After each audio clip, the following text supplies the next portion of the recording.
on page 241, Poking and Prodding of the One and Only Ivan. The lady comes again. She brings an animal doctor with an awful smell and a dangerous-looking bag. He spends an hour with Ruby, poking and prodding. He looks at her eyes, her feet, her trunk. When he's done with Ruby, he enters my cage. I wish I could hide under knot tag like Bob. Instead, I do a nice, loud chest beat, and after a moment, the doctor retreats. We're going to need to put this one under, he says. I'm not quite sure what he means, but I strut around my cage, feeling victorious anyway. No one asked me to paint today. No one asked Ruby to perform. There are no shows, no visitors, unless you count the protesters. Max stays in his office all day. I wake up from a long morning nap. Bob is on my belly, but he isn't asleep. He's watching The Ring, where four men are placing a large metal box. It's me-sized.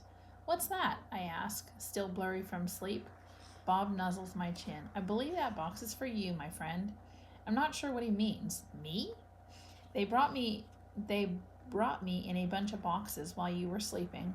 Looks to me like they're taking the whole lot of you, he says, casually licking a paw. Even Thelma. Taking? I repeat. Taking us where? Well, some to the zoo, probably. Others to an animal shelter where humans will try to find them homes. Bob shakes himself. So, I guess all good things must come to an end, huh? His voice is bright, but his eyes are far away and sad. I'm going to miss your stomach, big guy. Bob shuts his eyes. He makes an odd noise in his throat. But what about you, I ask. I can't tell if Bob's just pretending to sleep, but he doesn't answer. I gaze at the huge, shadowy box, and suddenly I understand how Ruby feels. I don't want to go into that box. The last time I was in the box, my sister died. When George and Julia come that night, George doesn't get his mop or his broom. He gathers up his tools and belongings while Julia runs to my cage. This is my last night, Ivan, she says, and she presses her palm to my glass. Mac fired my dad. Tears slip down her cheeks, but the zoo lady said maybe they'll have an opening there in a while, cleaning cages and stuff. I walk to the glass that separates us. I put my hand where Julia's is, palm to palm, finger to finger. My hand is bigger, but they're not so very different. I'm going to miss you, Julia says, and Ruby and Bob. But this is a good thing, really it is. You deserve a different life. I stare into her dark eyes and wish I had words for her. Sniveling, she goes to Ruby's cage. Have a good life, Ruby, she says. Ruby makes a little rumbling sound. She puts her trunk between the bars and touches Julia's shoulder. Where is Bob, anyway? Julia asks. She looks around. Under tables, in my cage, by the trash can. Dad, she calls. Have you seen Bob? Nope. Bob? George says. Julia's brow wrinkles. What's going to happen to him, Dad? What if Max shuts down the whole mall? He says he's going to try to keep it open without the animals, George says. He stuffs his hands in his pockets. I'm worried about Bob, too. But he's a survivor. You know what, Dad? Julia gets a gleam in her eye. Bob could live with us. Mom loves dogs, and he could keep her company. And, Jules, I'm not sure I even have a job yet. I may not be able to even feed you, let alone some mutt. My dog walking money. Sorry, Jules. Julia nods. I understand. She starts to leave, then runs back to my cage. I almost forgot. This is for you, Ivan. She slips a piece of paper into my cage. It's a drawing of Ruby and me. We're eating yogurt raisins. Ruby is playing with another baby elephant, and I'm holding hands with a lovely gorilla. She has red lips and a flower in her hair. I look as I always do in Julia's pictures, like an elegant fellow, but something is different about this drawing. In this picture, I am smiling. The door to my cage is propped open. I can't stop staring at it. My door. Open. The giant box has been moved and it's open too. The humans have pushed it up against the doorway. If I walk through the door, I enter their box. The zoo lady, whose name is Maya, is here again. Click, yogurt raisin. Click, tiny marshmallow. Click, Ripe papaya. Click! Apple slice. Hour after hour, click after click, I look over at Ruby. She waits to see what I will do. I touch the box. I sniff the dark interior where a ripe mango awaits.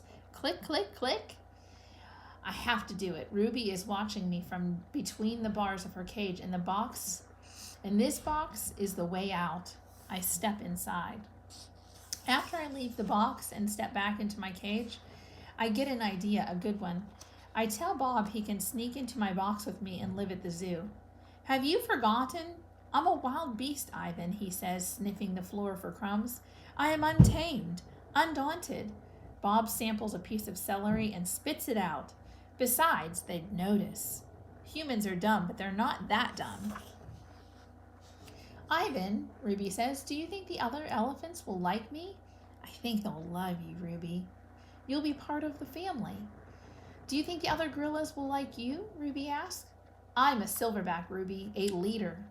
I pull back my shoulders and hold my head high. They don't have to like me, they have to respect me.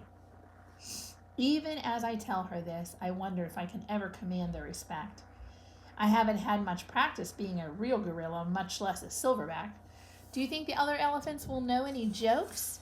If they don't, I tell her, you can teach them. Ruby flaps her ears, she flicks her tail. You know what, Ivan? What? I ask. I think I'm going to go in the box tomorrow. I gaze at her fondly. I think that's a good idea, and I think Stella would have agreed.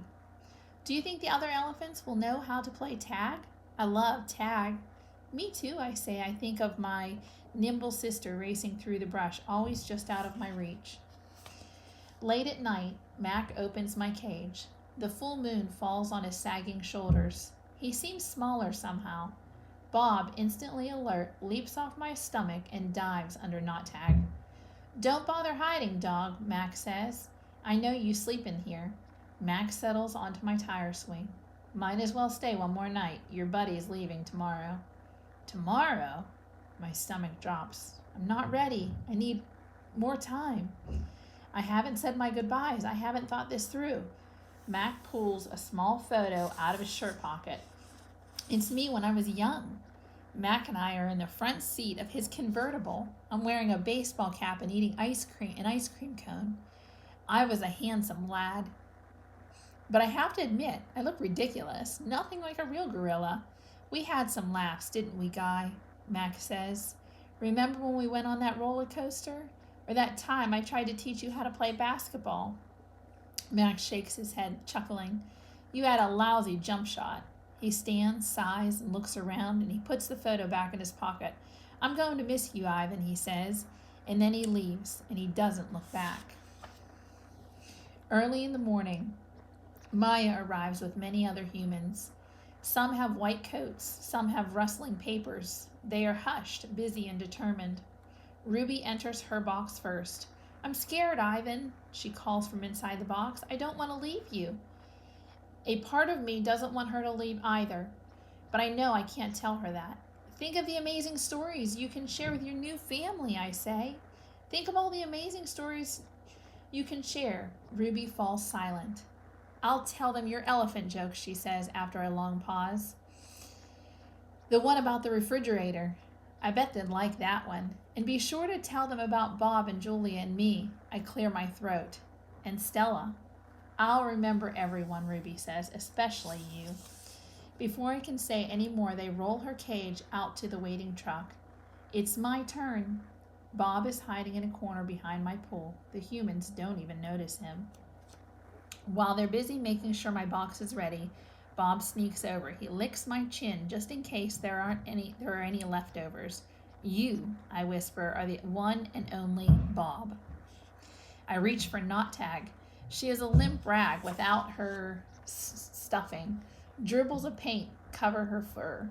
I hold her out to Bob. He tilts his head confused. To help you sleep, I say? Bob takes her in his teeth and slips away. Good, Ivan. Good boy, Maya says when I lumber into my box. I hear that clicker and I'm rewarded with a tiny marshmallow. When I'm settled, Maya gives me a sweet drink that tastes of mango and something bitter. My eyelids grow heavy. I want to see what happens next, but I am sleepy. So sleepy. I dream I'm with Tag and we're swinging from vines while Stella watches. The sun slices through the thick ceiling of trees and the breeze tastes like fruit. Okay, we're going to stop right here and see what's going to happen to we're going to see what's happening to Ruby and Ivan. Okay.